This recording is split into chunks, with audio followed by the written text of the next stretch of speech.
It's gonna be a few minutes to live.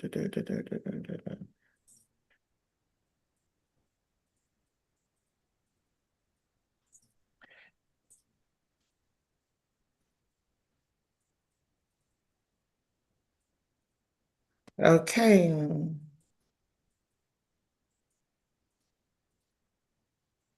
Let's make her live.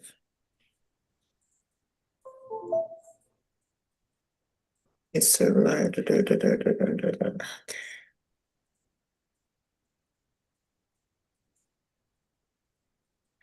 Okay, we are live on YouTube. And then, so let's go back into the room. Technology. Okay, good morning, everybody, and thank you for joining us this morning for another community conversation. My name is Dia Dekubi. I am the president and founder of Ruth's House Society, as well as Mandela House Men's Shelter. Today, we're having another conversation that addresses some of the issues that we're having within the African community. So I'm glad that you can join us this morning. Thank you so much.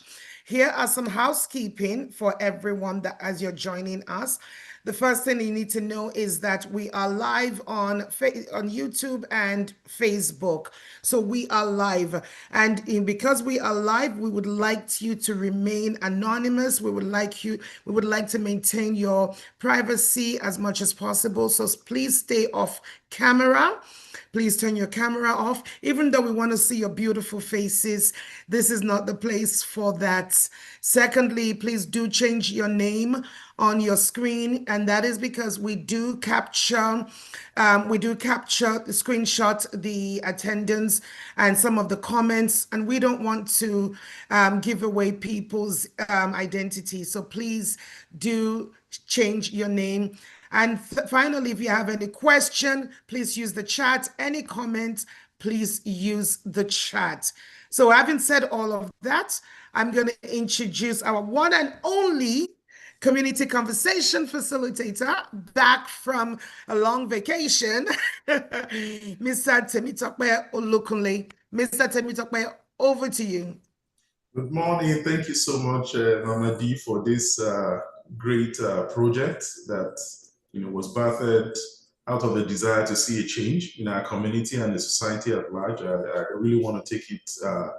I don't take it for granted, and I'm always happy to be here anytime we're having these conversations. I know it started out as a brotherhood conversation, but now it's opened up to everybody to come in because we know the change is not going to happen by having just one, party in the room. We want everybody to learn, relearn, and unlearn, just as we say. And this morning is going to be an exciting one. We will jump right into it so that we can, manage our time. We know when we start these things, time is never on our side, and because of that reason, we would like to go into it. Temitope is my name once again, as Mamadi has said. I'm a mortgage professional. I also volunteer for several courses, including what Ruth House stand for, and several other newcomer initiatives. And one of the reasons why I take interest in this is because, one, I'm also in the finance space. We see these things as close quarters when dealing with families. And I said, okay, how best can we also make impact? And that's one of the reasons why I believe so much in what Ruth House is doing. And I want to say God bless you to everyone at Ruth House. Let me quickly acknowledge those that you cannot see on your screen right now, because when we meet, every time like this, we see just a few people. You see Mama D, you see myself and the facilitators, but trust me, there are tons of people behind the scenes making this happen. And I want to say thank you to all of them for the great work they're doing, all the volunteers, all the office staff, and everyone that has made it possible for us to gather today. Today is the 18th of October, 2025, and we'll be having an interesting conversation this morning. Please look at the chat box. You see the housekeeping rules again as you join, and please, we encourage you to let's keep to it so that we can have an interesting conversation. This morning we have our subject matter expert here to share with us. We're going to be learning a lot from him personally, and also from him dealing with other clients. And it's very important and instructive for us to keep an open mind to these conversations. because people have their own opinion about things. And one of the best ways to learn is to have an open mind. And that's the only way we can change what we know that is either incomplete or not factually correct, or we can also absorb new knowledge based on what we will be learning and sharing with each other. Please know that each person's situation and circumstances are different, and we encourage you to reach out to professionals and seek help. And that's one of the things that Ruth House stands for. Don't keep quiet, don't die in silence. Whether male, female, it doesn't matter. Reach out, speak out, get help, and you can be rest assured that we will live a wholesome and beautiful life. At this point, I would like to reiterate the topic this morning is understanding financial abuse in relationships, not just marriages alone, because we know the kind of society where it's multicultural, but of course, we're going to be pinning it down to marriage. And this morning we have Mr. Wale Balajobi on the call this morning. He's going to be joining us, and we will be learning from him. And one thing I would like to do, like I said to him before we went live, we would like to start by getting to know you, meeting you, because if we have to read out your resume and all the PhDs and all the master's degree and all the degrees bigger than the thermometer, we might not leave here. But I mean, let's just meet you just in a short, just in a very short, brief. Just introduce yourself to us, and maybe you give us a teaser into what we're expecting this morning, sir. Okay, good morning, everyone. My name is Wale Balajobi. This is a topic that is, I never actually thought about until I started putting the presentation together. My background is banking. I came to this country 43 years ago. My parents sent me to go to school. So my immigration story is not like most. I came and I stayed. I became a bank manager, worked for CIBC for quite a while before I set up my own financial consulting company. So I've dealt with the issue of abuse from a banking perspective. I've seen couples come in, but I never put it into words then, but I knew something was off. And so when I started putting this together, it dawned on me that abuse is real, abuse is serious. And it's equal opportunity employer. It's both men and women. So let's dig into the topic. In order to understand financial abuse in relationships, we need to also make sure that you know how to protect yourself and from in building financial independence. Financial abuse is a hidden form of domestic abuse. It affects financial independence. It affects emotional well-being. And we, as immigrants, actually have unique challenges in this area. There's cultural expectations. The man, especially in most immigrant cultures, is the alpha male. He's supposed to control everything. Then, when we come to this country, something happens. The women become more enlightened. That's one side of it. It could also flip to the other side. People understand not one person should control money. It should be a proposition of equal proportions. Men and women need to contribute to the family. So when we talk about financial abuse, what are we talking about? We're talking about exploitation. One partner controls the finances and restricts your access to money. Exploitation, taking advantage of income, taking advantage of credit, taking advantage of things. Isolation, preventing you from working or learning to better yourself. Manipulation, using money to punish you. These are all forms of abuse. And we'll get into it when we get into the question and answer period. So I want to get through the presentation first. So what does abuse look like? Of course, you've heard about this, forcing you to hand over your paycheck, taking loans or credit cards in your name without permission, refusing to give money for essentials like food or clothing, stopping you from working or studying to keep you independent. Why does financial abuse happen? Cultural factors, which I mentioned earlier. Traditional gentlemen, the male or the female, wherever you come from, is supposed to be the dominant personality. And so those individuals discourage financial independence, power, and control. Abusers like to use money to dominate and isolate victims. Immigration challenges. Language barriers. Some of us come here without understanding the language. This happens, the next point happens to a lot of people. Lack of financial education. At times, one partner has the papers to stay in Canada, the other doesn't, and they use that to exploit the other person. Fear of deportation, which makes those immigrants more vulnerable. How do you recognize abuse, financial abuse? You are not allowed to have your own bank account. Your partner monitors every dollar you spend. You are forced to pay all household expenses while your partner saves. You feel trapped because of fear of money or fear of losing financial security. How does it hurt you? The impact of financial abuse, how does it hurt? Emotional.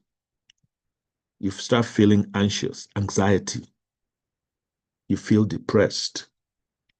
Of course, you don't have any self-esteem. And on the economic side, you are in debt. Your credit is bad because that person, the other partner, has exploited you to the point where they've wrecked your credit. You can't, you feel trapped. And another form of abuse is now when that happens, you're isolated from family, you're isolated from friends, you're isolated from your support network. How do you protect yourself? What are the steps you need to take to protect yourself? You need to open a bank account in your name only, not joint, in your name only. You need to save. Even if it's small, you need to be consistent. Set up a pre-authorized checking account or debit account into an investment. Learn financial literacy. Take workshops, online courses, very easily available. Seek employment. Don't sit at home. Don't be exploited. Create your own income stream. That gives you power. Document everything. Track income. Track expenses. Track incidents of abuse. Where do you get help? Calgary Women's Emergency Shelter is a place you can go. There is a 24/7 family violence helpline. The phone number is here that you can call. Immigrant Services Calgary, ISC, they provide support for financial literacy and employment. Momentum Financial Empowerment Programs is also available. 211 Alberta, you can dial for helpline for local resources. Another one I should mention, all the banks have financial literacy education, especially more so now. If you go on their websites, you can see things about budgeting, things about savings and how to invest, what portion of your income you should invest. All these things really help. Finally, Ruth's House, call them. They're there, available to help. Cultural considerations. You must break the silence. You must break the silence. It's not a family secret. You need to scream. You need to yell. In many cultures, money matters are private. But silence can protect abusers. You're actually helping them. Shout out to your community. Lean on trusted family, lean on friends and community leaders for support. Empowerment, financial independence is the key to breaking free. Make sure you have a job of your own. Resist the urge to be a stay-at-home person. You must get a job that enables you to have power to break the chain. In conclusion, you deserve financial freedom. Financial abuse is real. It is not a phantom out there. It is harmful, but it is preventable. Protecting yourself starts with knowledge and action. You must take action. There's no shame in seeking help. It's a sign of strength, not a sign of weakness. Thank you. Questions are entertained now.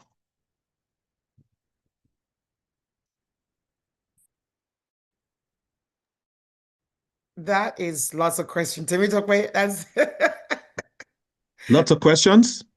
Yes, I have people messaging me, so I'm trying I to was put them all in busy the with my chat. presentation, so I didn't see it, so I'm ready now. Yeah.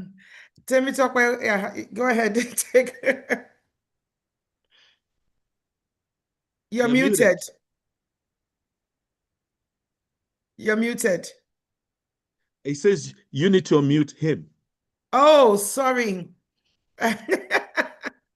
Okay, all right. Thank you so much. Yeah, I couldn't unmute myself, so that's okay. Wow, that was quite an a load of information packed into 15 minutes, or less than 15 minutes, so that we have enough time for question and answer. And they're already coming in. And again, please, we want to encourage everyone to kindly send the message as a direct message. If you want to stay anonymous, and as we've seen that quite a lot of people are doing, you can send directly to myself, right? It's going to come anonymously. You can send to Mama D as well, and we will copy the question without your name. Yes. And we can ask and have it addressed, please. That's very, very critical. Like we said at the beginning, we want to keep confidentiality, paramount in all of these conversations, so that we can get the most out of it. And thank you once again, sir, Mr.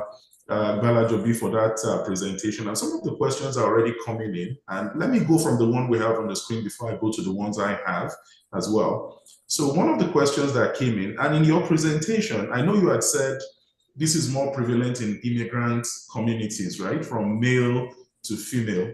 And I know we're already seeing questions saying, okay, so are you suggesting there is no, female or wife to husband abuse? Equal opportunity, I did say. Yeah, equal opportunity, equal employer. I think that's the language you use actually. So that's very correct. But somebody is asking here, my husband is using money to control me because he works and is a primary sponsor. What can I do? I have no work permit. And while you answer this question, I would also like you to also maybe draw nuances from the society where we find ourselves, because coming here, we see quite a lot of stay-at-home moms. That's the honest truth, right? And I mean, fairly well. Maybe some thrive, some don't. So how are they able to do it? And why is it that we are struggling, with this kind of situation where somebody works and the other person doesn't work? Not because they don't want to work in this case, as you can see, she doesn't even have a work permit. Can you help us answer this question and tie that together as well? Listen, not having a job does not make you unwholesome. Very, very important. What happens is it's in our heads that we can't be oppressed. We can take adversity and make it a strength. Okay? Just because I am not, somehow it seems to me from that question that the other partner has Canadian residency papers and the wife doesn't at this point. That does not empower them to be abused. And they should not be afraid to speak up and speak out and go to the right places and not worry about deportation, because that's really where that's where the power lies. Don't worry about deportation, because usually when a case like that happens, based on my knowledge of immigration, I'm not an immigration consultant, but I've seen cases over the years, in my 43 years in Canada, where the other party tries to oppress that person and it becomes public, the groups that she seeks or he seeks support from will now take up the immigration case, and they'll get it faster than wait for the other spouse. So that should not be a reason why you don't come out. Do not allow yourself to be abused. Thank you so much for that question. And just to piggyback on that, sir, so when we say one partner controls the other, can we also address cases, and this is a real life example of situation whereby one partner wants to expend money on things that the other party thinks this is not beneficial, this is not reasonable. As a matter of fact, classic example, one partner wants to go clubbing, okay? And the other partner feels, come on, is that the best use of our money? I mean, I'm not saying we should work, and not have time for relaxation. That's not the point. But how do you, and how do we address that? Okay. Such that the party that is denied the social networking that they desire, right, doesn't feel, okay, you're controlling me or all those kind of things, because they don't have the financial resources. Okay. Now I'm going to put on my banker's hat. I've done this. I'm going to put on my financial advisor's hat. I go through this all the time. I'm going to put on my personal hat. I've been through this. Okay. This is the simple answer, financial planning answer. I tell spouses, you must have ours, mine, and yours. You must have 3 accounts. Ours, mine, and yours. In my house, I'll tell you, I don't go clubbing, but I love toys. I love my big screen TVs. I love my nice cars. I put hours to hours. Whatever is left, I can take and do whatever I want. So that way, we're partners. You get it? It's not about the problem that I find in communities, immigrant communities, is that the controlling spouse has basically put in the other person's head, oh, all the monies have to be together. You must have 3 bank accounts. Your bank account, you contribute to the household like you should. Once you've done that, you fulfill your obligations. If you want to send money to Nigeria or to Ghana or wherever after that, it's with your own money. It doesn't create friction. So that is the financial planning answer I give people. Well, thank you so much for that answer. And that is very similar to what I practice, or what we practice as a family as well. The me, ours, and yours as well. And I believe it's largely worked. And one of the things that I've also learned again is when we talk of control, because I've heard you repeat that control. And so what exactly drives the desire to control? Because this control seems to be a recurring decimal when it comes to abuse. What really drives the desire? Because one of the things I do, so we have a joint project, we have a project that we're working on before we came to Canada and all that. And I've been managing that project like for years, right? Records and everything. But sir, realistically, with my work schedule and common sense, seeing that I have a lot of my plate right now, it's only common sense for me to say, hey, ma'am, can you take care of this? So I don't even get involved anymore, right? She takes care of it. Oh, yeah, I've sent money to her, good luck. Because the truth is, I don't have that time to pay attention to, and what's going to happen at the end of the day, we will lose money. So just wanting to know what really is this desire to control, because that's where abuse often stem from. Again, let's think about it. One large place, insecurity. That's what drives control. Insecurity. Maybe my wife might leave me, my husband might leave me. I'm not good enough. It's deep-seated. It's from youth. It comes from a place where you and I don't understand. It's different from each person. That's why you also hear in cases of abuse, you're not good enough. If I left you, nobody else will take you. It's all part of control. It's all part of, it's deep-seated insecurity on the other person's part that drives that. So that is what the real reason is. It, like you said, I just give it to my wife because she can handle it. It's because you don't have insecurities in that area. It doesn't mean you don't have your own insecurities. It doesn't mean I don't have my own insecurities. But in that area, you're cool. You can allow that. But some people use money to control. And that's where it's deep-seated insecurity. Same thing with physical abuse. If they had so much control, why don't they face a man their size and fight, or a woman they don't? It's insecurity. Thank you so much for that powerful answer. And please, everyone on this call, the reason why we're asking these deep questions is for us to bring these things to the fore. We can hear it again. Insecurity drives control, and control eventually drives abuse. So please, if you're finding yourself in that place where you're finding it hard to let go, right? Your partner wants to attend things that's going to move their life forward, and you are holding them, know that insecurity is there. And that also in a way affects your mental health. If you don't know, it's something that we need to work on.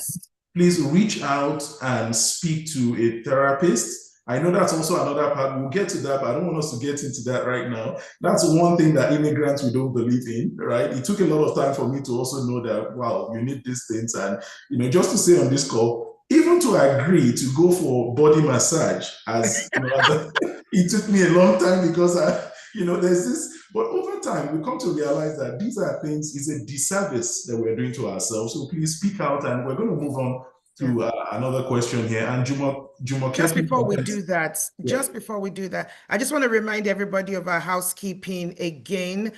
For those who are joining us, we want to encourage you to please stay off camera because we are live and we want to protect everybody's identity, and encourage you to please remain muted at all times. And feel free to change your name on the screen, because sometimes we do take a screenshot and we post it on social media. And so we don't want people thinking, oh, I know that name, I know that person must be having some kind of must be in an abusive relationship. Feel free to change your name to Michael Jackson, change your name to Muhammad Ali or whoever to protect your privacy. And please do use the chat or raise your hand if you do want to talk. Before you go to Jumoke, I just want to say something, Mr. Wale, thank you so much for that. A lot of, I would say that 75% of our clients at Ruth's house, it's money related. It's money related. Either one person has work permit and the other one doesn't have a work permit. So one person controls the finances, or the wife earns more than the husband and it's causing, it's causing abuse in the relationship. Or they're fighting over child abuse, child benefits. There's so many different things that our community is struggling with in relationships that is tied to money. Money. And I really just thank you for what you said about those bank accounts. Don't put everything into joint accounts. People always ask me, why don't you believe in joint accounts? Because the Bible says, what God has joined together, let no man put asunder. I'm like, yes, that's we're talking. Yeah, God has put you together, but don't let money break you asunder. Have your own accounts and have a joint purse where you both put money into that pays the bills. So decide on what each of you will bring to the table. And then the rest of the money, it's all yours. Do whatever you want to go. Go Vegas, go for a massage, anything like that. But so yeah, thank you so much, Mr. Walling. Let me talk over to you. Actually, on the I wanted to address two things that went by. Massage. It's not only immigrants. I can tell you that. Especially men. Some men just don't like the thought of somebody touching them. Especially a man, another man. Exactly. So even non-immigrants go through that. I'm not sure it's a psychological thing. I don't think it's unique to us. The other part I forgot, but we'll come back. You're muted. Can I talk? Okay, all right, that's fine. So let's quickly take Jumoke then, because I have a question in my DM already, and I don't want us to miss it. So Okay, iPhone. Okay, please, can you go ahead and ask your question? Go ahead, Jumoke. Hello. Okay. Okay, she needs to We can be come back to her. unmuted. She's muted. Everybody is muted except. Okay, yeah, I've been able to unmute myself. I was struggling to unmute.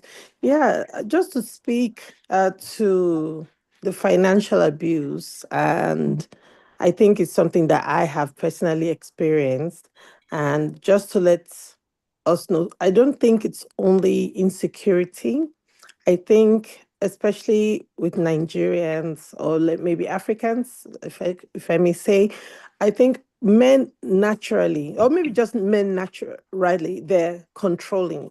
A man, in fact, you hear men say, a woman that you cannot control, you know. So men, and it's one of those things I've come to understand as my boys grew, that there are things in the male gene that is not in the female gene. There are things that I used to think of and be like, oh, this person is like this, but you find out that there's a way a man is that is different from the way a woman is, you know. In how do we find abuse in that has to do with, one, understanding the situation your spouse is in, understanding who they are as a person, because some people take it to extremes. Some people are not willing to learn. Some people do not understand when they're wrong, so they might be doing it. I'm just saying, trying to figure out, is this person actually trying to abuse me, or is this just how is he just how he is? And I'm saying this, I like I said, it's something I have gone through. My solution is find work and start working. Don't let the abuse or control stop at working, find something to do. If it's maybe, okay, you're waiting for your work permit, there's a time where that would go, you at least maybe an hour, a year, 2 years, there's a time limit to that, you know. And I'm saying that just because I had a friend in a situation where she felt some other friend was looking down on her because of certain things she was doing. The situation then was that friend wasn't working. The other friend was working. This one didn't have money. They're struggling. By the time they're now on the same level, the girl was still doing the same thing she was doing. And that was because the money thing was no longer there. She realized, okay, this person is actually just this way. She wasn't actually looking down on me. It's the same way she treats people that have more money than her. It's the same way she treats people that have less money than her. She's just who she is. So you can never really know unless you have your own money, and you can't really come out unless you have your own money. If the man is stopping you from getting your own money, that's when there's a big issue. Because that way, that was actually my own situation. He didn't want me to work. He said no, I shouldn't work, and it took a while for me to realize, okay, that this was actually abuse. I didn't know, but I'm just saying that the way to actually come out is work, because sometimes you might be in a situation where your husband's working and he's saying, let's not do this, let's not do this. He feels because he's earning, he should make the decisions. So it may not really be about you not working. It may not really be about him trying to oppress you. It might just be because he's actually making the money and he feels like, I'm the one making this money. I've seen it in women too. Like, no, maybe they don't believe in their husband's judgment and everything. I'm just saying I Thank don't you. know. Thank you No, so thank you very so much for much. that, Yeah. for that Okay. very long question. Yes. I believe yeah. I listened very intently to what she said. A funny thing is, when you listen, iPhone, it still came back to insecurity. And I'll tell you why. Anytime an abuser abuses for whatever reason, whether it's financial, whether it's physical, whatever, if they ask themselves, why am I behaving this way? Deep think, what am I afraid of? There's a reason why they behave that way. The control is if I tell you because I don't want you to do certain things, whether it's cultural, it doesn't matter. You should not think about it. Think about human dignity. Think about human rights. You as a person are being withheld from enforcing your own right as a human being. Someone's holding you back. Is that not abuse? Is that not a control? Is that not from deep-seated insecurity? If you're comfortable, why are you making that person not do what they should naturally be doing? She also mentioned something which had to do with, well, my husband doesn't let me work, but he rationalizes it. It doesn't mean that's abuse. It doesn't mean every time someone says don't work is abuse. As I mentioned in my presentation, there are signs that you look for. And yes, there's been I'll give you my own personal example. There was a time in my life I was transferred to the West Indies to go and run CIBC in the West Indies. My wife is a CA, chartered accountant. She had to give up her job. And I said, you know what? She's like, so what do I do? I said, you don't need to worry. It's our money. Let's share it until you get something. There was not even a thought to it in my head. You understand? It's not to. So I told her not to do it because there's enough money for us to be able to do, not because I want to control. So you need to understand the intent. Yeah. And this and the other thing is there was a point I was going to make in addition to all of this about African men. I remember I was telling you offline. This same conversation came up about 2 weeks ago. I was in a place with about 7 or 8 people, and the wives were there, and we started talking about this specific topic. And I was telling them about this, mine, yours, and ours, because a lot of this is pervasive in our communities. I said, this, you want to hear? This is the financial planning answer to this issue. One of the men said, no way. In my culture, we do not share accounts with our wives. Interesting. That's his belief. But remember, I tell us, Africans especially, when we leave wherever we come from, we're in a different society, we're in a different culture. You can't bring those deep-seated alpha male, alpha female ideas into this society. You must be willing to change. You know, you can't come to Canada and be Nigeria in Canada. It doesn't work. The community, if you think about it, abuse is criminal. It is criminal. You could be arrested. So why bother bringing that then stay where you are, stay in Africa and be the dominant male there or the dominant female. Don't come here with those things. I know that those are very strong opinions, but I think we must think of changing.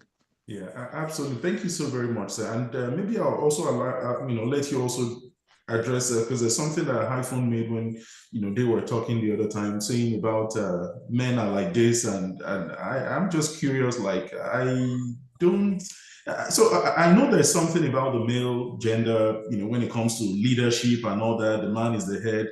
And every vehicle should definitely have a leader, right? Even in the home, there should definitely be something that someone, at the forefront. And leadership can space different aspects in the family life.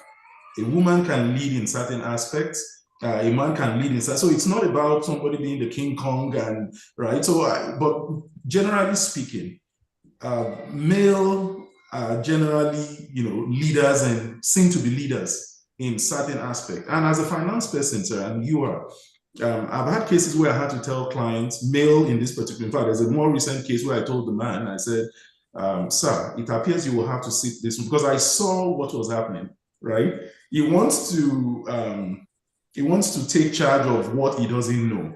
And I could sense from this conversation, we're taking a financial decision. I mean, you can't be buying almost $1 million home. You are not good with numbers. I can see the woman is the one that is very, very sharp, the analysis and all those things. So at the point I had to tell him, well, not, of course, in front of the partner, like, hey, please, if you don't mind, can you just sit there? Let her, take the lead here. And we're going to have a conference where we now speak about questions that you have and all that, because it's easier for her to get home and explain some things to you better in a language that you can understand because she's very good with number. In that case, the woman is the leader. So it doesn't mean that, it doesn't change the fact that you're still the man of the house or not. So if you can just quickly speak to that, because we are live and I wouldn't want people to think once you give birth to a boy, the boy becomes, controlling by nature. Everybody learns something as we grow. I'm going to begin with this. It's kind of related. I told you how long I've been in this country. Nigerians started coming into Calgary specifically around 1998. Started trickles. And I started observing. Sorry, let me just go back. I was trained as a boy in Canada. And so that's what gives me maybe the pass to be able to understand both ways. I didn't grow up in Nigeria. So I didn't understand all this macho masochism that I see in all these men. I'm using men now. I didn't understand it because I grew up picking, hey, honey, pick this up for me. Hey, do that. No big deal. Just like I would say the same to my wife. Okay.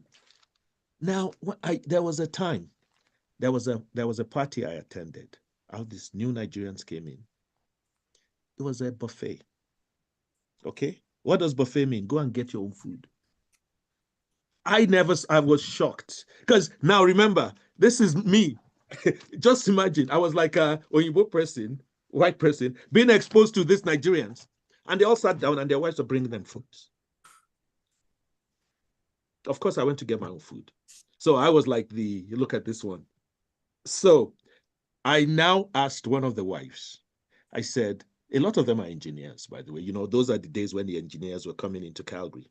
I said, so have you attended a Christmas party of your husband's company? She said, yes.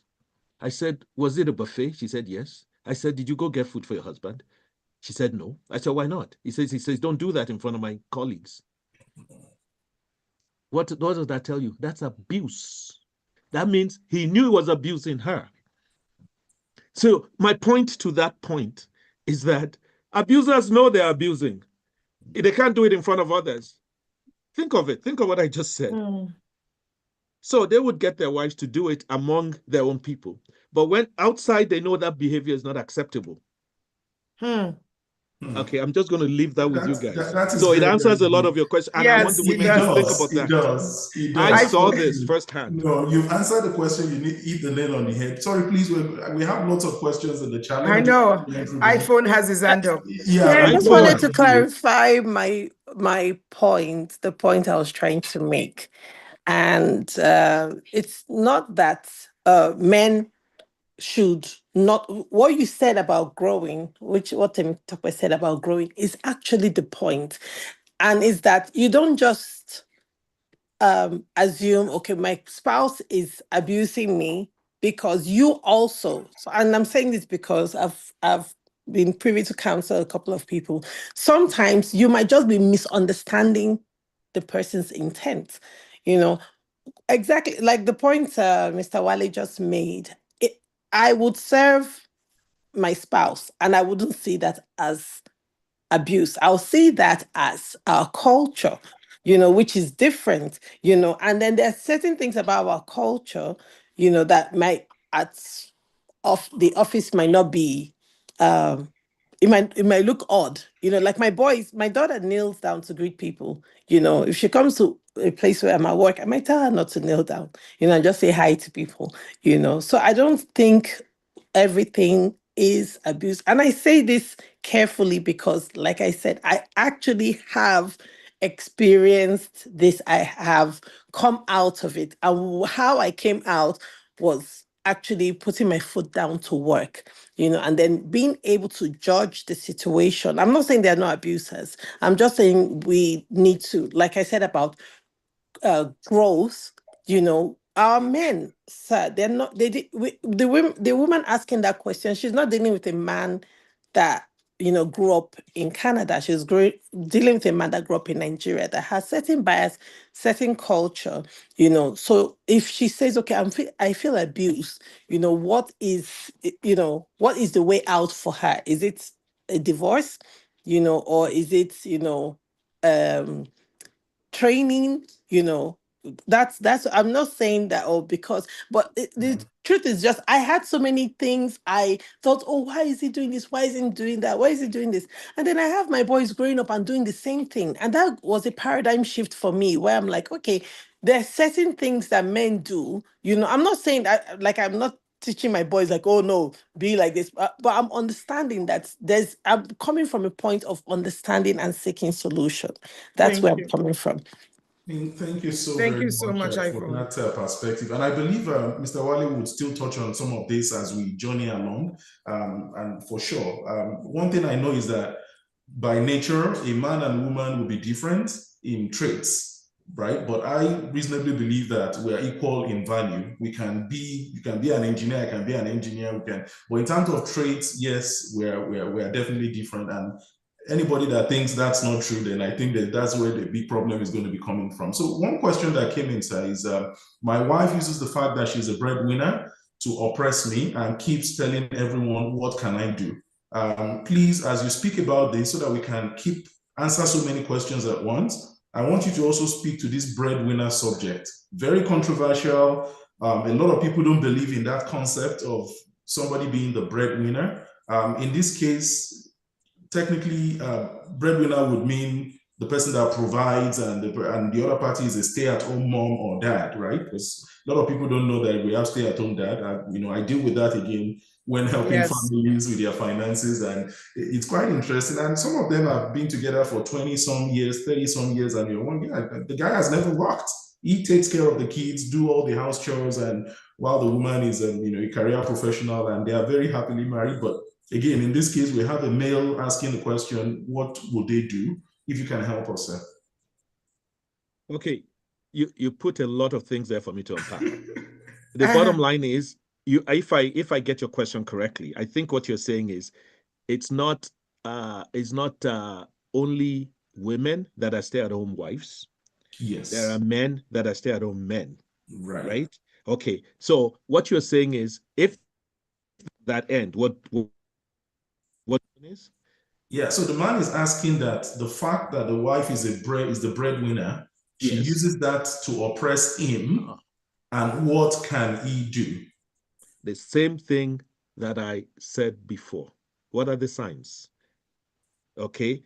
Is it, I don't want to be a psychologist here, but I give some signs as to why does he say that? What are the behaviors? Is it just oppression with money, as in not giving me enough money, using money to asking me not to work?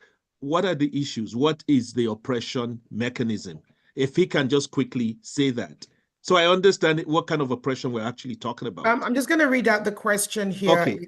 Sorry, let me just read it out. Which one is it? It says, my wife uses the fact that she is the breadwinner to oppress me and keeps telling everyone. Yeah. Okay. So let me just read out the question. He says, what can I do when my wife is the breadwinner and she tells everybody that, she's the one that, takes care of the family, and that makes me feel less of a man? Okay. Well, that one is bordering on some kind of counseling. And I'll tell you why. I think that in this case, he doesn't like the fact that she says that. He's not saying she's withholding money from him. She's just telling people. He doesn't like that aspect of her behavior. That's what I'm getting. Yeah, I think so as well. Yeah. Say that again. That's what I think too, because I think the concern is the fact that she's telling people. Yes, to me, yeah, that's what he doesn't like. It's not because she's abusing him. Or maybe emotional, psychologically, saying that hurts him. But that needs counseling. There's nothing he can do except go get a job. Yeah. I think that we've had the flip side of it. Sorry, man. We've also had the flip side of it where women, but interestingly, you see women talk about, like, I don't work, my husband takes care of everything, and it's not a big deal, right?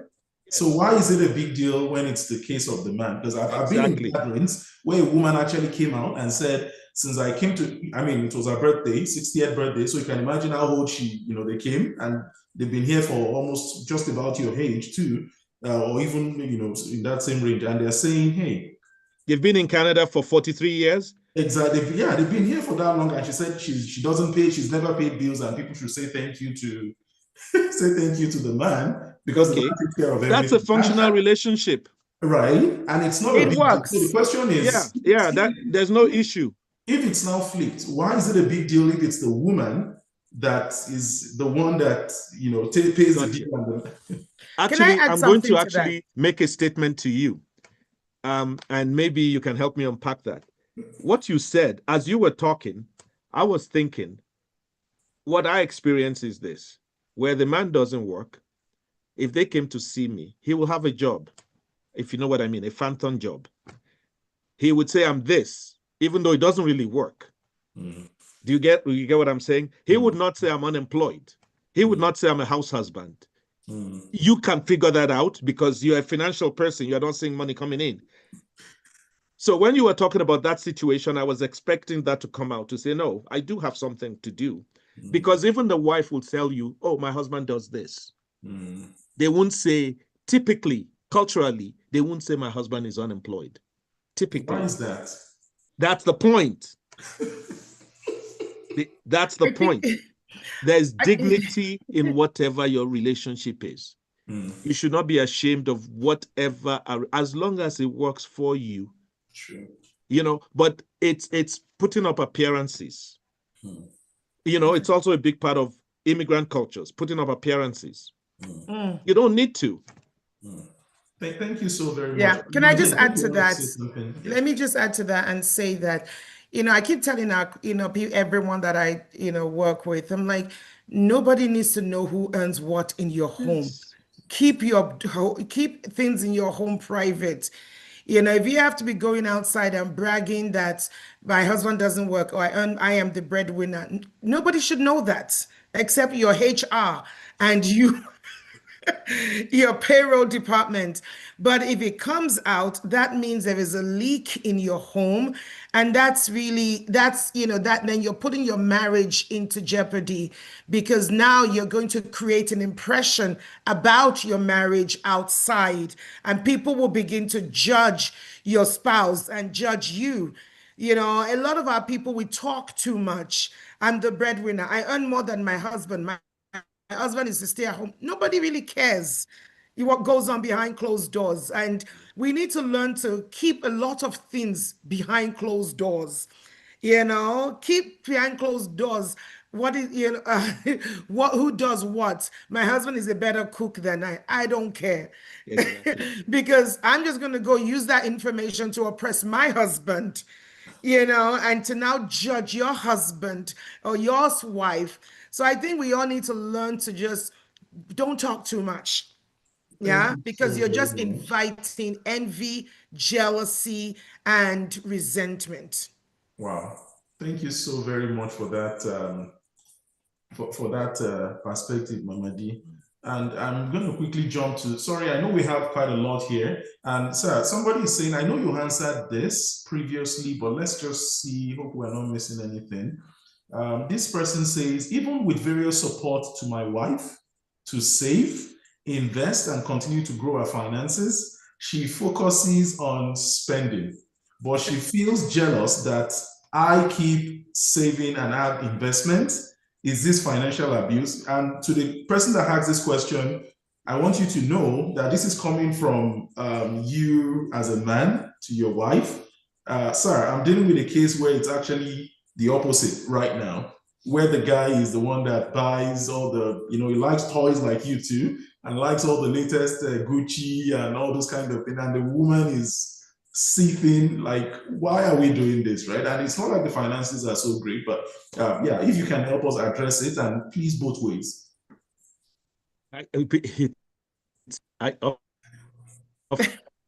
In fact, the most compelling one was someone really close to me, and they're both professional, except he's more financially savvy. You know, that's the other part of this stories. Somebody pays attention. The other person just lives life as it go on. To those of you who have been to I give a lot of presentations on this to warn people about what's going to come down the road if you don't pay attention to your finances and how you're going to end up in Canada. It's not like anywhere else. There's no go and call your cousin to give you money, but that's an aside. His issue at the time was, look, talk to my wife. We are headed for a very poor retirement if she doesn't save and invest. It's not that they're not making the money. Most times, though, I find it's education. In this case, I went to the wife and sat her down. And I said, listen, you know what? You know, you make so much money. Let's check things out. We could. And she was compliant. She was compliant. We looked at everything. I told her, you see, one of the things I also do, I do a financial projection for people. If you came to see me today, I talk about your retirement day. That's what we talk about. I don't talk to you about buying this, buying RSP, buying T. I don't care. What I want to know is, because at the end of the day, it's about the goal. When we do that, I will show you where you're going to likely end up based on your current way you live. And I will tell you, you know, if you're 40, you retire at age 65. At 65, you only have $1,500 a month or whatever it is you get. It wakes people up. A lot of people don't live life with intentionality. Remember what I just said. A lot of people don't live life with intentionality. The day you start living life with intentionality, you will change your behavior. You will own it. Pastor D knows I do visioning exercises. I'm not trying to promote myself. I'm just telling you the answer to some of these things, how you get to, because you asked me how you get there. I do visioning exercises with people where you're going to end up. By the time you are done, you own your investments. You own your retirement. You're going to be committed to it because you see, I will show you what would happen to you. And you will come to that place yourself if you don't change your behavior. It's a wake-up call for most people, and they do wake up. They do, because you see, one of the things about our cultures also is, hey, so this is what my friends are going to be seeing in the future. I don't want them to see that. Then you better start changing it today. That's how I deal with those kind of circumstances. So, and it does work. To interject, so this is not a case of financial abuse. This is a case of one partner, you know, living on the dangerous lane, and it's going to sink both of us, correct? And not understanding it. Yeah. So you know how you get intervention? Mm-hmm. I am that interventionist. Mm. So I now engage them and show them the future of their current decisions. Exactly. Believe me, I've never seen one person, I've never done this with one person who says, I don't care, let me go on. They change. I have a question here. From the onset, my spouse and I maintain separate accounts, and we can build our finances. However, when it comes to how we contribute to the household to run it, she prefers to spend directly from her end, and there is no structure to it. This affects our budgeting, and I end up with more bills. Is this a form of abuse? Yes. I think he's saying that, they have a joint account. She doesn't use it, and she would rather pay from her end, and then he ends up paying more of the bills than she does. Then you don't have a joint account. That's not a joint account. A joint account means, just for everyone's info, you look at your basic expenses for the month. If it's $5,000 a month, you can decide among yourself, I make 60% of the money, I will contribute 3,000. You make less, you contribute 2,000. It has to be with regularity. There is no negotiation on that aspect. So you must both put $5,000 a month. It covers, so this issue will not arise because the money goes in. It's not, oh, I now take money from my, no, it has to be structured. And I think it's good that we understand that if it's a union, if it's a marriage, it's a call for both parties to come together to put all hands on deck to make it work. I mean, at the end of the day, if a ship is going to sink, not just the captain alone will die, everybody sinks. So let's keep that at the back. Oh, and by the way, sorry, I saw a comment because I want to make sure we address this too. Yeah. I saw a comment that went in. my husband doesn't let me know where he invests his money. Yeah, I was coming to that one. Okay, then I'll leave it if you're going to talk about it. That is because it's very important dangerous too. one. Go, okay, yeah. But when there's you a get question, a long one that came in. Let me quickly read it out. Hello, my husband has always prioritized work and solo travels. It made it difficult for me to work because I could only work when he was off work. We have 2 kids, both autistic. We've been separated for about a year, and I still can't work as much as I would like. Working 1 or 2 times a week. I'm going to work late because I have to wait for him to get back. I've had to cancel work several times that my supervisor is not sure that my contract is going to be renewed. He doesn't send enough money for the boys' upkeep as well. Maybe a few $100, $150 here and there per month. How can I break free from this limiting cycle? Wow. Okay. There's more information that's required in there. She never said he had the means. You understand? So does he have the means? He's just not doing it. That's abuse. Right? So we need to know more. There's more information that's required for me to... I think the abuse has been going on before they separated, because of course, you can see, she was not able to work because he travels, he likes traveling, and when he travels, she has to stay with the kids who are autistic, right? So obviously she couldn't develop herself, she couldn't get work, and right now she's obviously not going to have enough work experience to get, the kind of income to take care of the kids. And maybe the guy does not even have the means, because let's assume he doesn't even have the means, right? If he doesn't have the means, if she had the work experience, she would be earning enough to maybe take care of her. So I think for situations like this, she needs help. Yes, but I could tell you, I said there's more information required, but I do know definitely 100% that the government does give money in those kind of circumstances to take care of those kids. They also provide nursing to help the woman for respite. I have a client like that. Okay. They provide respite. Having said that, it is emotionally taxing. It is. For the poor woman. And to me, that's where the abuse also comes in, because that person just abandoned ship and moved on and left this woman to take care of that. Yeah. But it is, I don't think they would not have money because the government helps. I don't think that would be the circumstance. But yes, the guy needs to pay his fair share too. Thank you so very much for that.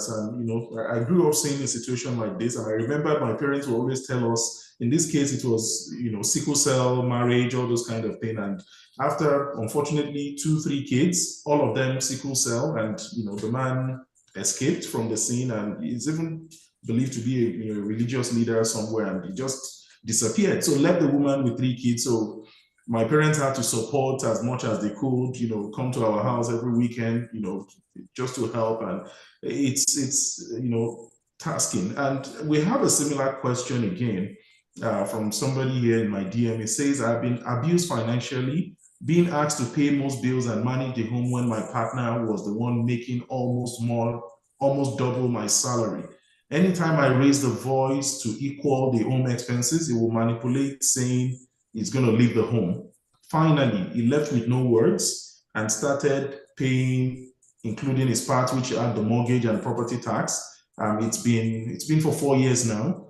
I just began the process of having the house on my name for me to deal with the issues that I share with nobody, as it gets hard and tough. How can I deal with this? Wow. It comes back to making noise in the community. She should have done this long time ago. She held on to this. Because one of the things that I find also very effective, community power, puts pressure. What do? We hide it. We keep hiding it. We need to make noise, because these people are not going to change. It's a cycle. They keep, and you know how they just keep doing it. So you might as well, you know what? Let's get this thing out and let everybody know what kind of person this person is. Absolutely. I have a question and that cannot be more than, that's very, very correct, sir, because I have a case where A client is going to be seeing a lawyer, tomorrow, Sunday, emergency, case, because she's also kept quiet for too long. And until yesterday when, she called me and I said, you need to spill everything open. Yes. You are hiding this for too long. Now the lawyer is at a point where they don't even know. But the lawyer suspected from the questioning that something was wrong. And at that point, when I said, did you tell him this? He said, no. Did you tell him this? I said, okay, you know what?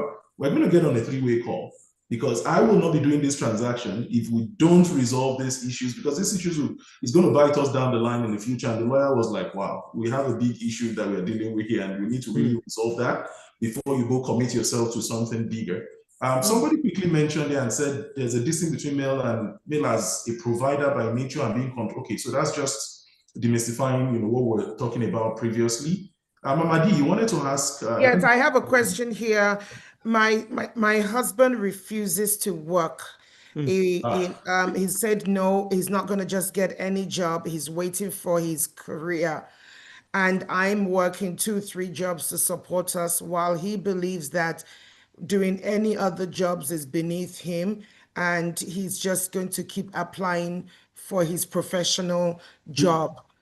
What can I do? I am frustrated and I am at the verge of having a nervous breakdown. Let me tell you. You see that question, right? I would say kick him out. Well, before we get to kicking him out, before we kick him out. No, I'm joking. Please, I'm joking. I know. This is very common in our community. It is.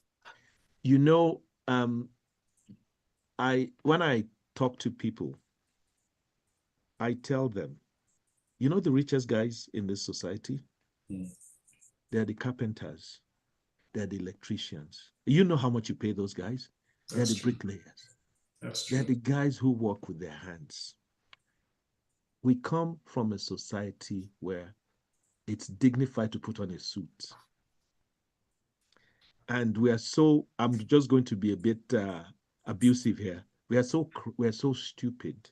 We come here, we see it, and we don't change because we care about what people that don't like us think about us. That is the problem. That's true. A good man, I would just say a good man, will do whatever he needs to do to make ends meet. What these men don't understand is that the same wives they're making this forming for lose incredible respect, tremendous respect for them. That's true. And they need to wake up and forget. And one other thing, those men are getting old. This is a society of young people, vibrant people going out to get jobs. And you are going to be in the same job pool with those guys because you're waiting for your profession. They can pay those younger people cheaper money than you. So you become unsellable. So that guy needs to understand. He really needs to shift, to use your own words, Pastor D. He needs a shift and get another career to help his family. Thank you so much for that perspective. And I think I'm going to take this answer back because I have, a client that is exactly this same situation, and hopefully I have the answers or better answers than we've already shared for them. Somebody is asking here and says, my spouse believes I am the man and should be able to take care of all financial needs. I'm struggling. She will not help me financially, even though she works. What can I do? My spouse believes I have the means. She believes I have the means. So because of that, she doesn't want to work? No, because you are the man of the house. You are the head of the house. You should pay the bill. Even though she works, she's not going to support you. She makes her money. So, sir, you know how this works. Believe me, I get it. Your money is our money. My money is my money. Yes. And this is an indictment on a lot of Nigerian women. Because I see this a lot. Honestly, remember I told you I'm going to give myself an out. I don't understand this thing. They believe, there are women who tell me, it's the man, he should be paying for everything. In Canada? Come on. In Canada? No. The Canadian system is not like the African system. where the man is empowered financially and every way. Here, it's equal opportunity. We get income, and the society expects us to share, not for one person. Any man that's doing that is just being foolish, especially where the wife works.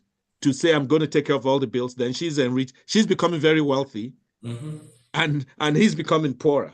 You need to, even if, just to make that person feel like they're part of it, even if it's 20%, they need to pay something into the household. True. Thank you so very much for that. I don't know, women won't like me for that, but that's the truth.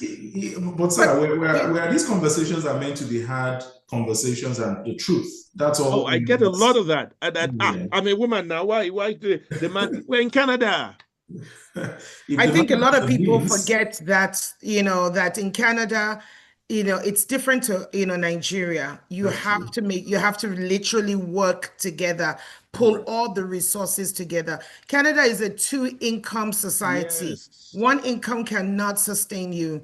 And but one of the other things we find is like when the woman or the guy, one of the spouse is working and all the time, and the other spouse is at home, and they still expect the wife to come home and cook and clean and take care of the household, all because they feel like, I'm not going to be, she's not going to turn me into a mumu in my own home just because she's working. A lot of women get jobs faster than men. Of course. In Canada. It does not mean that we still cannot pull together and make things work. Everybody has to do whatever they need to do. Work at Amazon, work at McDonald's, do whatever it is to make sure that you gain the respect of your spouse. You gain the respect of your children who are watching you. Yeah, because a lot of people don't realize that kids are watching. Yes. And they're seeing how mommy is running around doing everything, or daddy's running around doing everything, and the other one is not, supporting, enough. I'm not saying not supporting at all, but not contributing enough to make it equal, as much to offload some of the burdens. Yeah. And they're also watching, and they're going to mimic that behavior later in life. That's true. Because that's what they see. That's true. I mean, there's dignity in labor, and please, if you're watching and you're on this call, you're in between jobs, say that, because we are seeing a lot of layoffs and things like that. Please never forget this. There is dignity in labor. Whatever your hands find to do, please do, and contribute as much as you can. And before not too long, you're the big break, because everybody wants that big break, right? It's going to come sooner rather than later. Somebody is saying, my husband will not disclose or let me handle my own finances. I don't have access to our money. He gives me the money for the household. He says it's cultural for the man to control the money. I do not agree that the man has to control the money. Like I said at the beginning, but sir, I'm going to concede to you. No, go ahead, Temi. I don't believe the man should control the money. Like I said earlier, especially if he likes toys. I believe, of course, I believe under God that yes, the man is the head of the house, and there are different aspects of leadership in the home, right? So if the woman is better when it comes to money, she's going to be the leader in that aspect. I've been to a client's house, for a mortgage discussion I was doing for them recently, and guess what, sir? It will surprise you that the man is a chef by profession. So it's going to be very, funny for me to get to their house and looking at the man and saying, "Oh, he's the one doing all the cooking." Like, that's a Nigerian in you coming out. Exactly. That's a Nigerian in you coming out, and that's the thing. If I told, it's funny you said that. Sorry, I'll come to this. Yes, but sir. It's related to what you said. During COVID, I was a cook in my house. Yeah. During COVID, so it wasn't because my wife was working. We were all home. I cooked for the family. Funny enough, I think I would have been a good chef. I would have gone to, if I had to, I would have gone to school to learn to cook. Right. I have a flair for cooking. I enjoy it, right?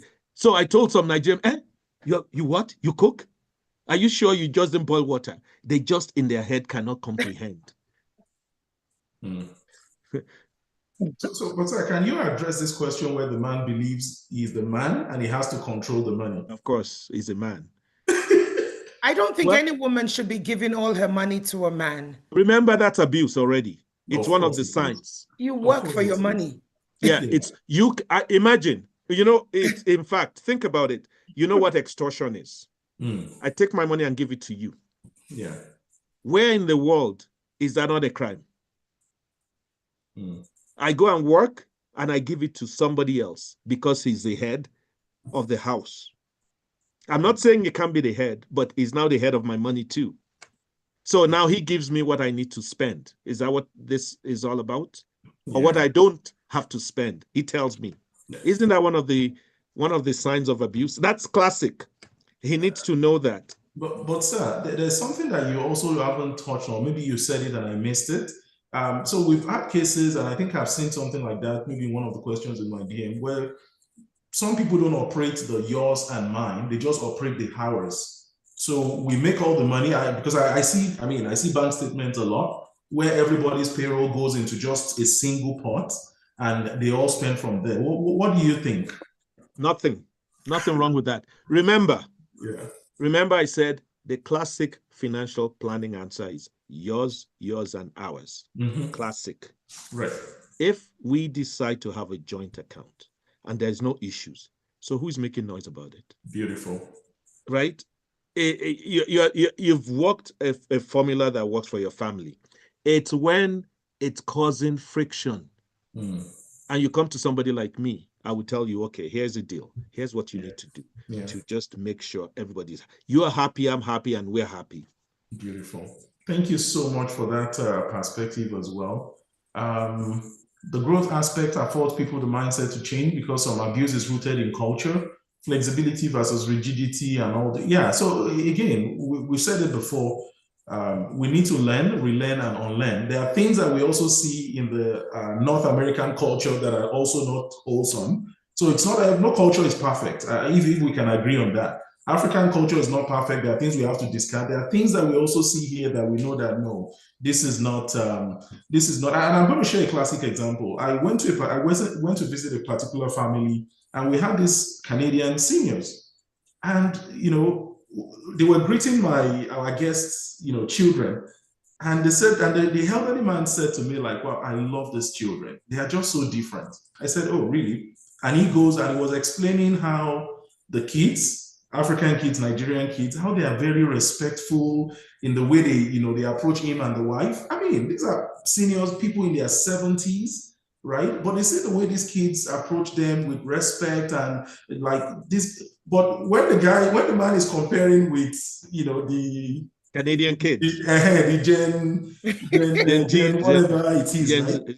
Z's, yes. The man is like, well, but he doesn't see so much. Not that he's not making a big deal out of it, but he can spot that there is something different about these kids, about the way they are raised. They are, the difference, the respect for seniors and elders, and it's some of the things I hope we can take away because. Mama D, there's something I witnessed recently when I went to go and vote in the municipal election, here in Henry, and I was a bit concerned seeing seniors stand on the queue with young people like us. And I felt this is not right. This cannot be right. You can't have people with walkers and elderly people staying on. I know again the society feels differently about some of those things, equal rights for everybody and all. But I personally don't believe that is okay. And I, as much as possible, I allowed some of the seniors to just go ahead and do their civic duty and move on. But I think it's something that maybe some other sessions we're going to get to that subject because it's a very touchy one. I've had people tell my kids before that, no, why are you asking? Why are they kneeling down to greet me? And I'm like, you shouldn't stop them, right? Because they are not complaining. It's cultural for us and all that. And it's not a disrespect anyways. If it's something that was disrespectful, then that's a different thing. But let's we'll come to that. I have a question here, very one. My husband used to earn money almost 2 times mine. He pays just the rent and sends the rest of his money home as he's building a house. Recently, he decided to reduce his job and he expected me to pay more bills while on maternity leave. Is this right? How is that even? How does that How does it even make sense? Exactly. Yeah, I mean, again, the yardstick for abuse is right there. Right? So the answer is very, very clear. That's abuse. Yeah. Wow.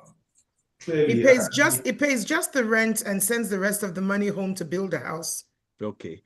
And except for one thing, though, because you clarified again, what is their financial arrangement?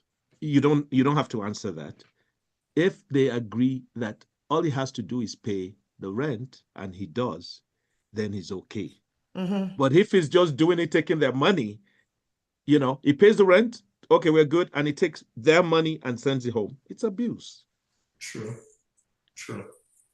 Absolutely. No, what she's saying is he earns double what she earns, and all he does is to pay the rent. The rest of his money is going to building a house in Nigeria. And now, recently, since she went on mat leave, he has reduced his hours at work and wants her to pay more of the bills on mat leave.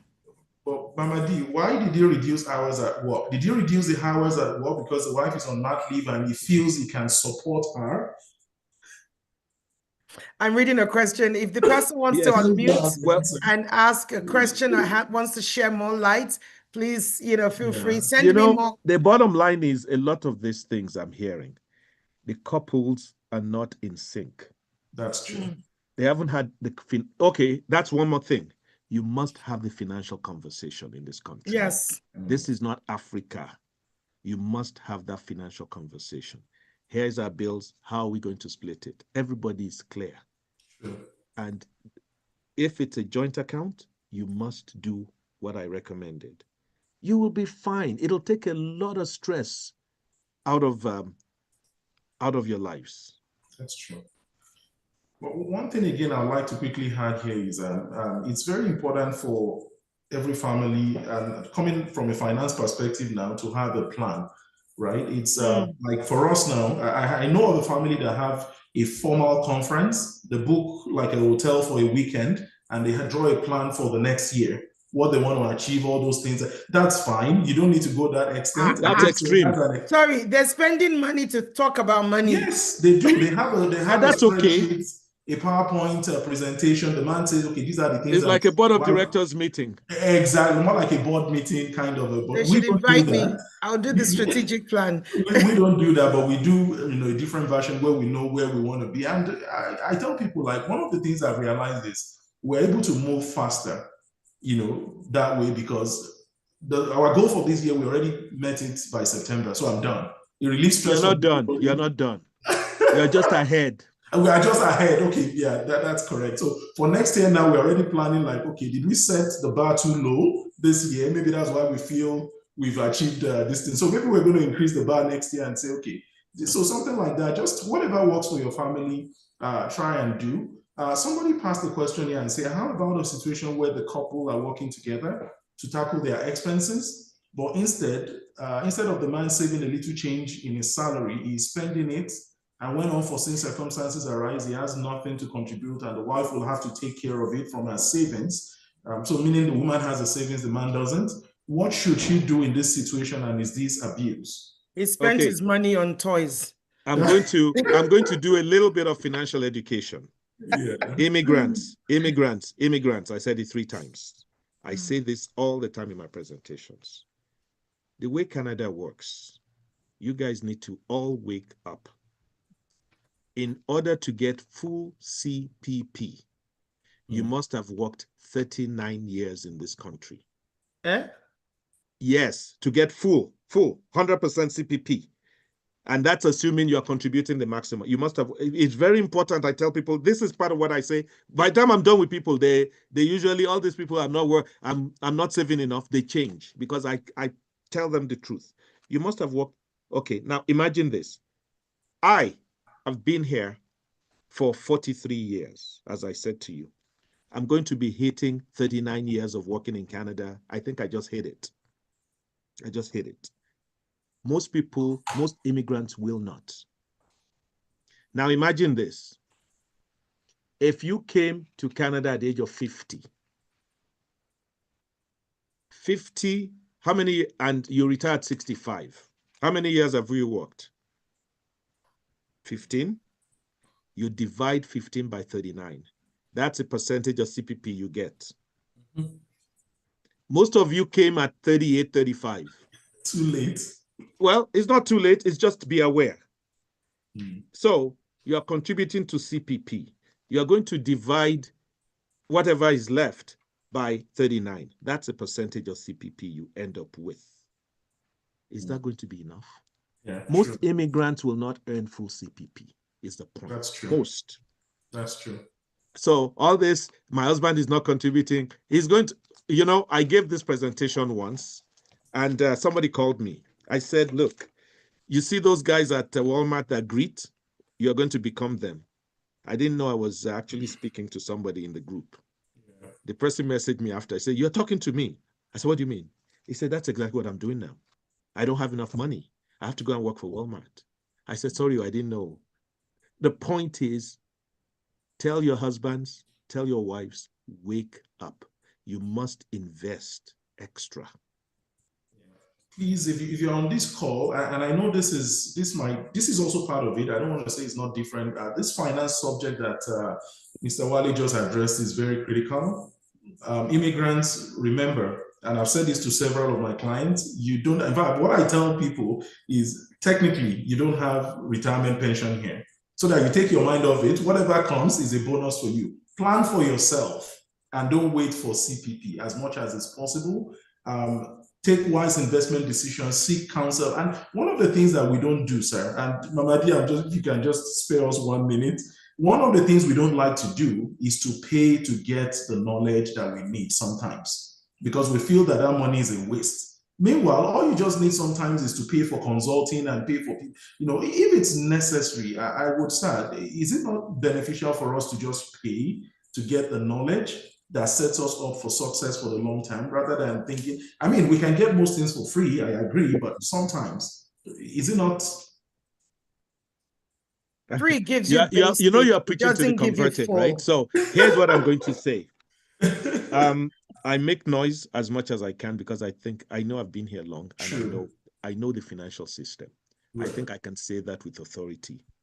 Okay, I was I started working for CIBC. You can figure out my age if you add a little bit. From the age of 26. Okay, so my whole life I've been in money up till now. Wow. Pastor D knows how old I am. 21. It's not of 60, I will tell you that, right? And I know this system. I go about educating people about it. Some people listen, some don't. Okay, but one day you're all going to pay the piper.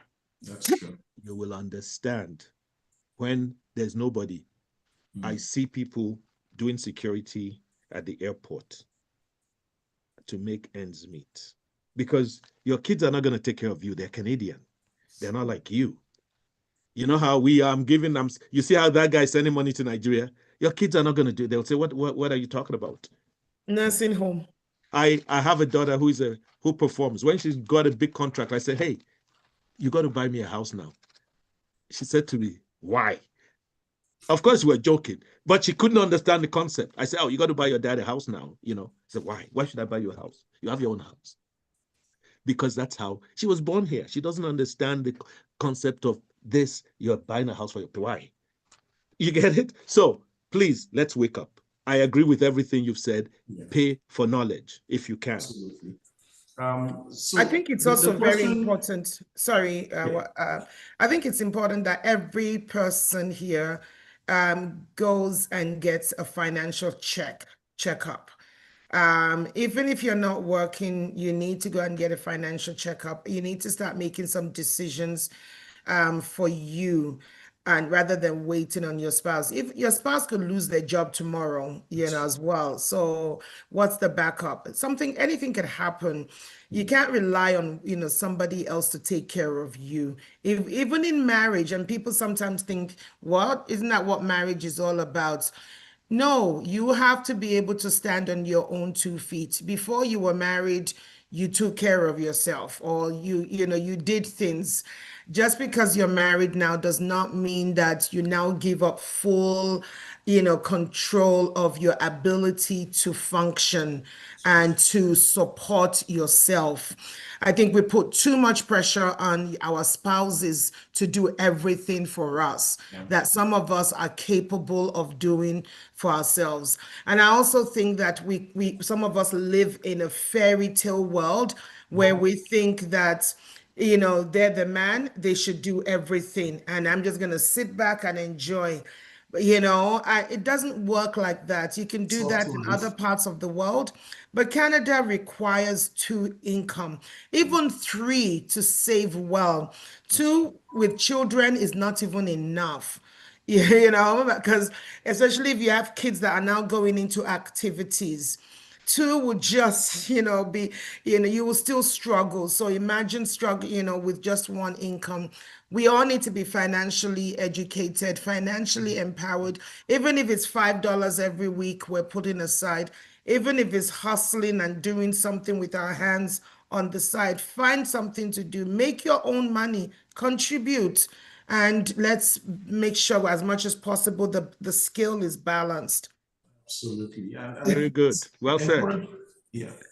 Ella wants to say something. Encouragement to everyone here. One of the things I would also like to share, Mama D, is I try not to, or we try not to buy something, anything that one person's income cannot pay for, as much as possible. So when we buy a house, when we do investment properties and all that, if my wife, so what we try to check is, of course, I'm the higher income earner, but we buy a house that my wife can afford to pay for if she's alone by a salary or whatever it is. We're not praying for any, but it's also a wise decision so that somebody is not under undue pressure, right? We look at it, how much is your income and all that. Even though we have double the income, but one person's income should be able to take care of some of those things if things happen, and just to plan for the future, if that's going to help anyone.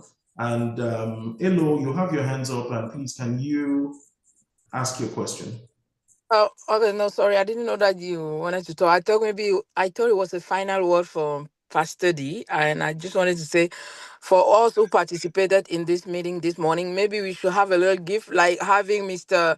Tammy and Mr. Wally as our advisor. You can just add us on the list because I see that you really convinced me. I think we can have a lot of benefits from you guys. Please, if we can have you as a financial advisor, maybe to meet after the meeting anytime, so you can make sure that we're doing the right thing. Wow. I'm glad to hear that, and I'm glad that we are making impact. And Mama D, you remember this is one of the testimonies that we had when we talked about the issue of abuse and all that. And I told you this testimony of somebody that reached out and said, "Hey, I realized that my wife is not bad after all."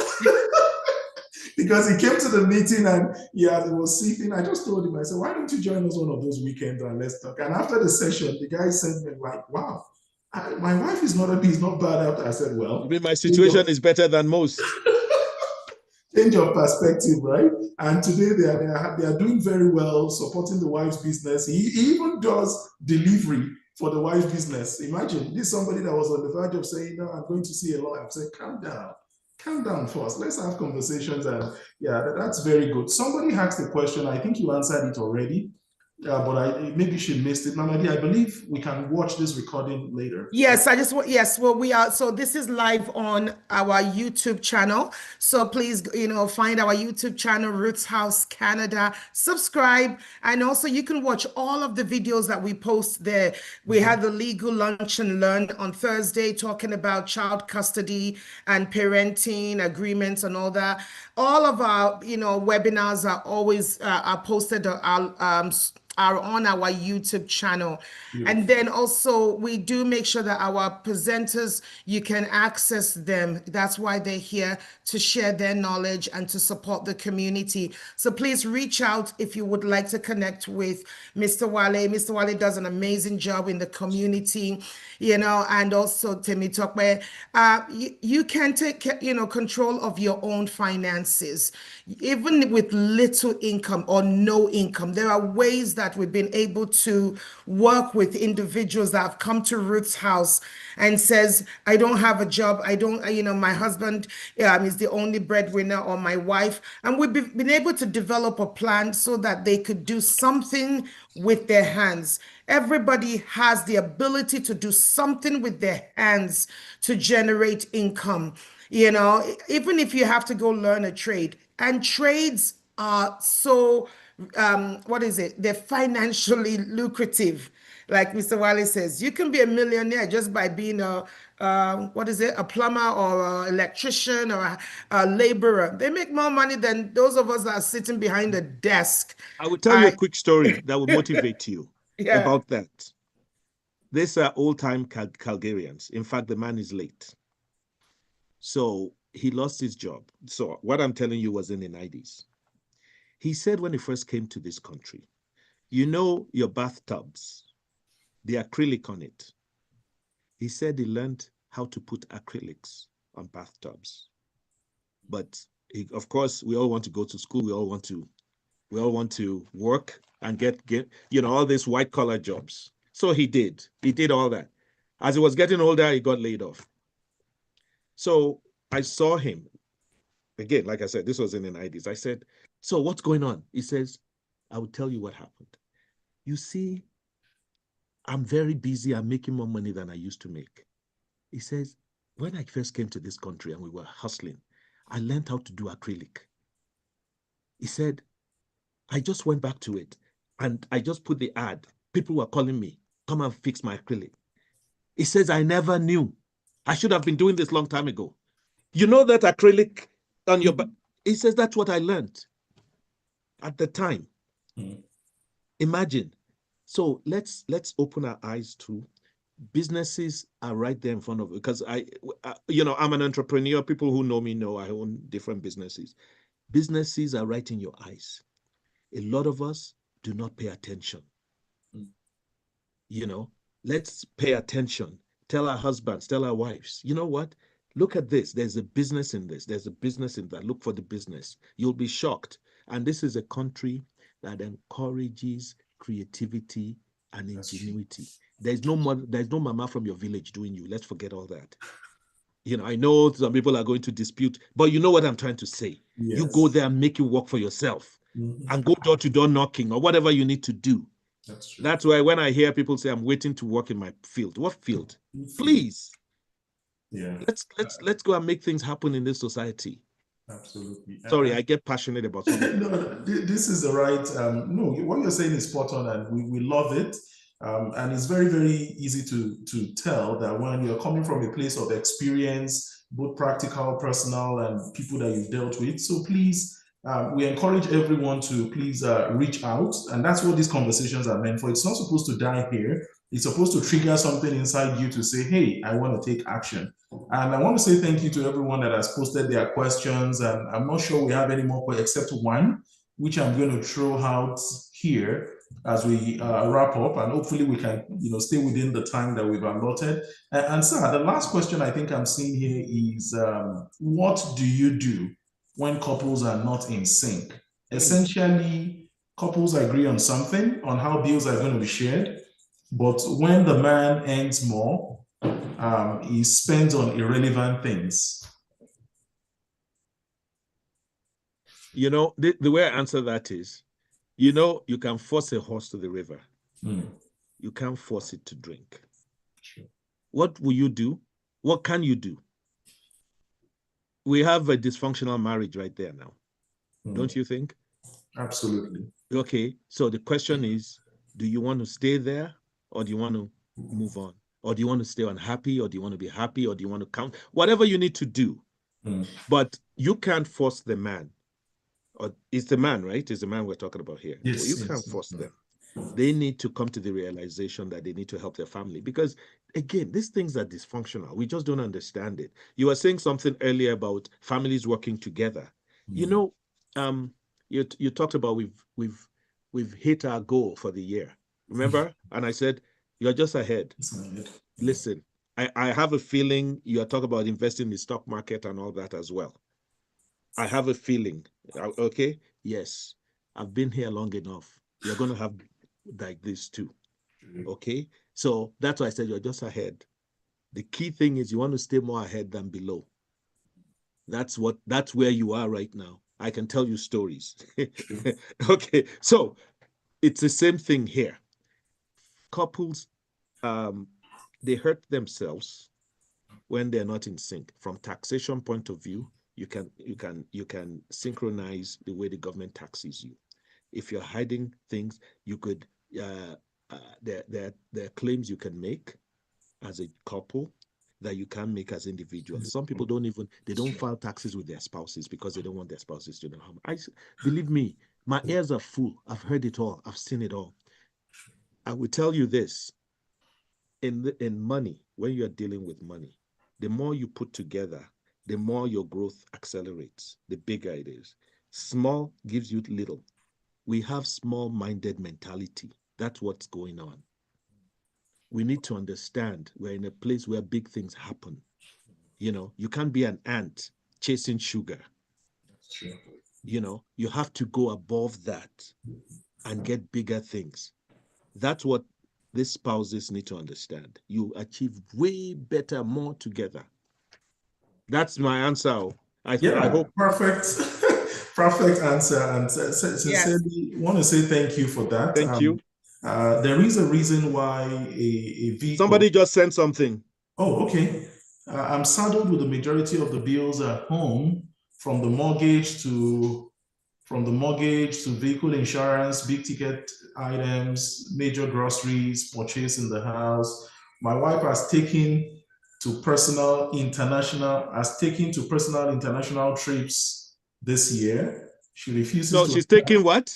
She's taking international trips, like soft, like two international trips Okay, this year. My wife she refuses to have financial conversations and belittles me by saying I am unable to fend for my family. Basically, the wife is destined for a soft life.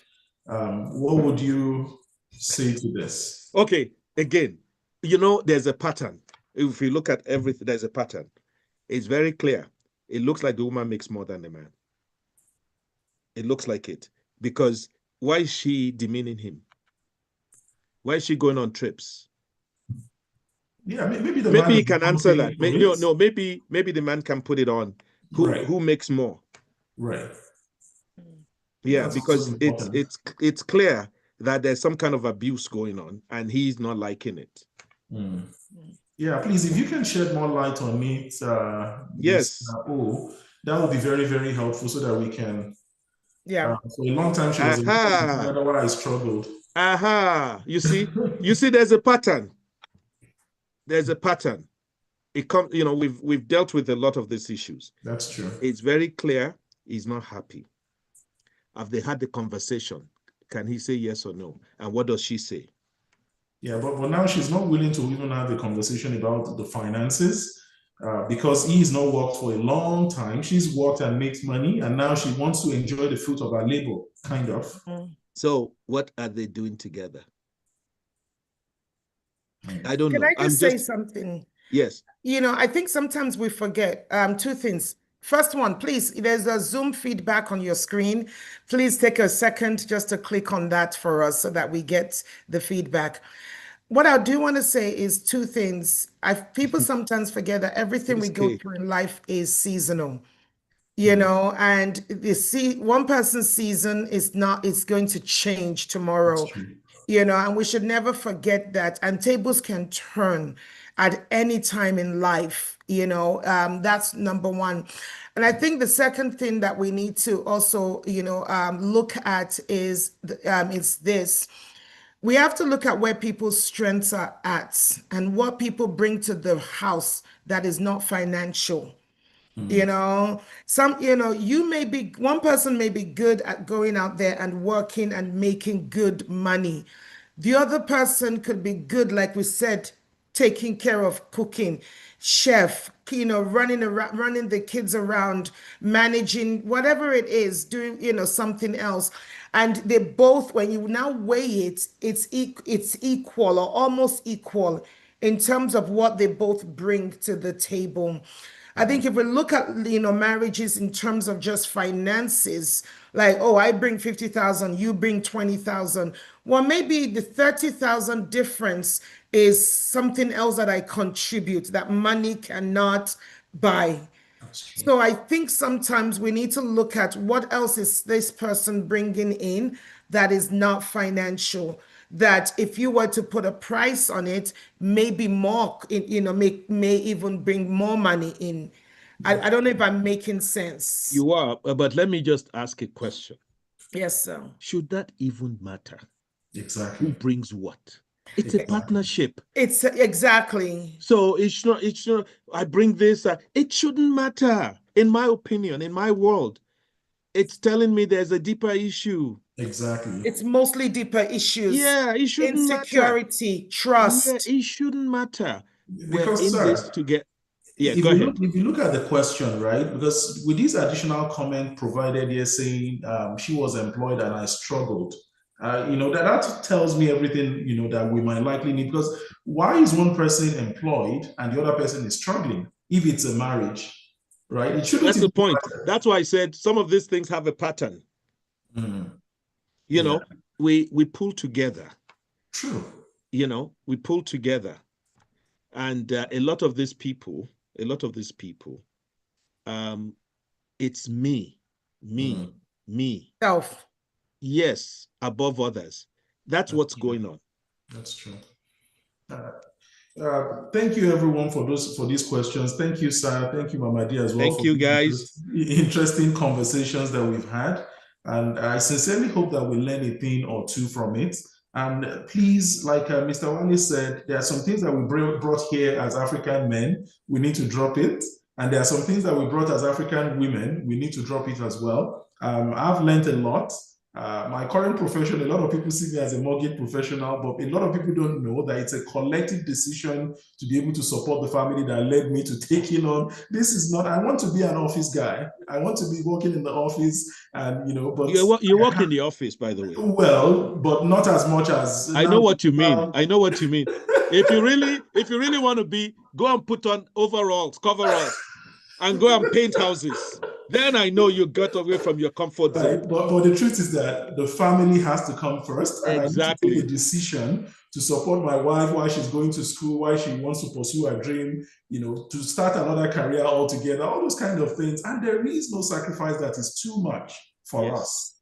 The sacrifice is not for me, it's for all of us, right? And please, again, we are asking that people should reach out for help.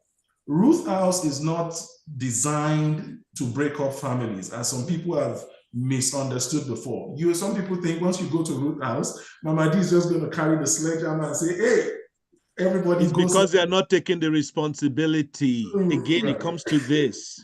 You blame someone else for what's inevitable. Exactly.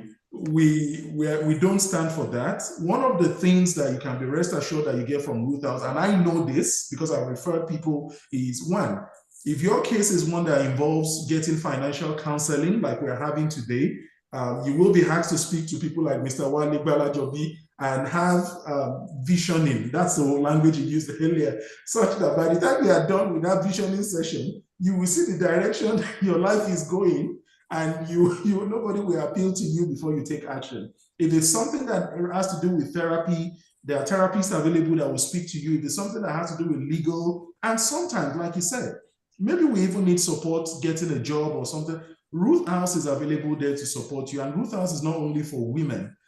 We have the Mandela House as well. That is a place of refuge for men that are going through this kind of abusive situation. So please reach out. And we will be more than happy to guide you correctly. Please, Mamadi just posted it again. The financial visioning is something that I think we should all take seriously. And please, let's book and let's even see where are we headed, so that when we get to 60, 65, 70, and co, we are not realizing that we've placed our ladder on the wrong wall, and it's too, it's becoming too. Are you abusing me now? I'm so sorry, sir. I'm not. I dare not. So thank you, everyone. And Mama D, I will turn it over to you. And before we come back to Mr. Wale for the final comments. Thank you so much, everyone, for joining us. Once again, please, just click on that Zoom feedback. Let's get your talk, was this meeting educational and relevant? That's what we want to find out. So just click yes or no. We won't take an offense. This is, we're learning, and we want to make sure that what we are bringing to you is educational and relevant. On the issue of financial abuse, there should be no room for any form of abuse in a relationship. If you're in a relationship where you are being controlled and one person is dominating the other person, you need to get help. You need to get help. So please reach out to us. Everything is confidential. And we at Ruth's House protect your data. We protect in not just your information, but you as an individual. We do not take sides. We're not here to judge. We're not here to cast a stone at you. We are impartial, and the support and the information we provide is subjected to the information you share with us. So we can only give you advice based on what you share with us. And so I want to encourage you, please reach out to us. Let us help you. Don't do life alone. Do not struggle alone. Do not think that you do not have choices. Everybody has a choice. Even if you don't have immigration status, even if you don't have income, you still have a choice in life. And so we'll help you find those choices and help you out. Marriages or relationships are there to make us better, not bitter. Thank you so much. Temitope. Yeah. Thank you so very much for that final words, Mama D. And sir, we will turn it over to Mr. Wale Balajobi for final comments and tie everything together for us as we call it a close on this beautiful session. I've spoken long enough, so I'm going to keep it really, really, really short. I want you to leave this session with 3 important points. Number 1, financial abuse is real. It's harmful, but it is preventable. Number 2, protecting yourself starts with knowledge. Protecting yourself starts with action. Number 3, there is no shame in seeking help. It's a sign of strength. So please do one thing for me, take action. Thank you very much. Thank you so very much, everyone, for being a part of this session. It's wonderful. And to all our friends on YouTube, Facebook, watching us from wherever you are in the world, please feel free, join these conversations, follow up with us. The contact that was placed in the chat the other time, reach out to Ruth House. If you'd like to connect with Mr. Wale Balajobi, please reach out to Ruth House and you will be connected. And if you also need help or, other resources that we've mentioned in the course of this session, reach out to Ruth House as well, and you will be rest assured that we will connect you with the responsible persons that will be helping you. It starts by speaking out. It starts by speaking out. A closed mouth is a closed destiny. If you speak out, you will get the help that you need. And once again, I want to say thank you for these 2 hours that you've stayed with us this beautiful Saturday morning, 18th of October. And again, till next time, please, let's keep doing well, and let's keep the bond, let's keep growing together as a family, and let's stem the trend of abuse in our community, one family at a time. Thank you, and enjoy the rest of your day. Thank you. Thank you, everyone. Thank you, sir. That was powerful. Are we off? Are we off? No, not yet. Please click on that feedback for us. Thank you. Thank you for all your comments. Somebody says, thanks, Wale. Good job. Thank you, organizers and presenters, so much for this session. Somebody says, thank you so much. Can we do it in French? I'll do my best. For the French speakers, we need these kind of conversations. Thank you all. Can we find out more about financial visioning? We will put that together. We'll talk to you and get you information on that. Thank you, thank you, thank you. I am going to. Thank you.